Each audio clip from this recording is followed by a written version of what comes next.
दिक्कत की बात यह है कि जो इनका मोडस ऑपरेंडी है, जैसे ये ऑपरेट करते हैं, वो टोटल इमेज, टोटल मिरर होता है भारतीय जनता पार्टी के आईटी सेल में।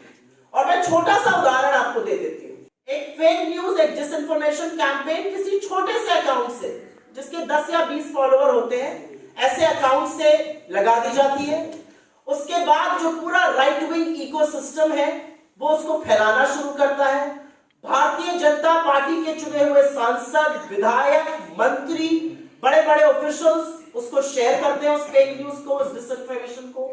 और उसके बाद जो अधिकांश मीडिया है, स्पेशली जो नोएडा के कमांडो वॉरियर एंकर है, वो उसको गॉस्पेल ट्रूथ, सत्य वचन मानकर अपने टीवी चैनलों पर लगा देते हैं। उस पर पूरी शाम, पूरी रात, पूरे दिन बहस होती है, एक नैरेटिव बिल्ड किया जाता है, लोगों के दिमाग में एक ये संशय डाला जाता है। और उसके बाद जब इसका पर्दाफाश होता है तो ये सब लोग चुप बैठ जाते हैं, क्योंकि the damage has been done. और मैं आपको एक उदाहरण से ये बता देती हूँ। ये फोटो है मिस अमूल्या लियोना की। उन्होंने वैसी जी की किसी रैली में पाकिस्तान जिंदाबाद के नारे लगाए थे। हमारी केरला स्टूडेंट यूनियन एसोसिएशन की जो मीवा जॉली जी है, वो राहुल गांधी जी से केरला में मिली, उनके साथ चली। एक छोटे से ट्विटर अकाउंट ने ये फेक कैंपेन शुरू किया कि पाकिस्तान जिंदाबाद के नारे लगाने वाली लड़की राहुल जी के साथ आई है। इसको तुरंत राइट विंग ने पिकअप किया, भाजपा के हैंडल्स ने पिकअप किया। फैक्ट चेक जब हुआ तो सच सामने आया। लेकिन उस दौरान ये व्हाट्सएप पे, ये टेलीग्राम पर, ये मेल पर, ये हर सोशल मीडिया प्लेटफॉर्म पर झूठ फैलाया जा चुका। अब ये और भी सिनिस्टर प्लॉट है, ये और भी डेंजरस है। ये कैसे होता है? और इसी में इजराइल के इस फर्म का रोल भी सामने आता है कि कैसे ये डिसइंफॉर्मेशन एक बड़े सुनियोजित तरीके से फैलाई जाती है। आप सबको याद होगा उदयपुर का कन्हैया हत्याकांड, उसने सबकी रूह हिला दी थी। जो हुआ वो सर्वथा गलत था। 5 राज्यों में भाजपा की सहायता करी थी। फिर पेगासस का मामला सामने आया, जिसमें विपक्ष के बड़े नेताओं पर, सुप्रीम कोर्ट के न्यायाधीशों के इर्द गिर्द, इलेक्शन कमिश्नर्स के आसपास और अपने ही लोगों पर जासूसी कराई गई।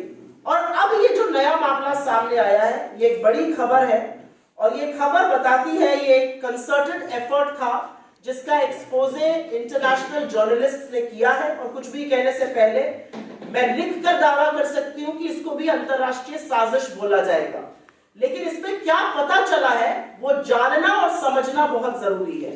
ताल अनान 50 वर्षीय एक इजरायली स्पेशल फोर्स के ऑपरेटिव है।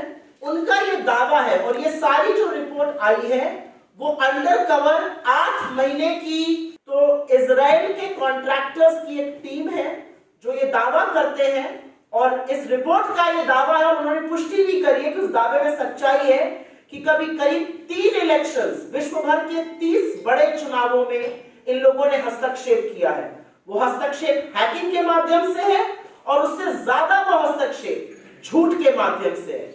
झूठी खबरें फैलाना, प्रतिद्वंदियों का कैरेक्टर असैसिनेट करना, एक डिसइंफॉर्मेशन कैंपेन करना, फेक न्यूज फैलाना, अलग अलग तरह के बॉट्स बनाना, ये सारे काम ये इजरायली फर्म कर रहा है। इसके फुटप्रिंट इंडिया में भी मिले। इंडिया में भी इसका इस्तेमाल किया गया, और आपको सबको पता है कि बिना सरकार की सहमति हुए इसका इस्तेमाल नहीं हो सकता है।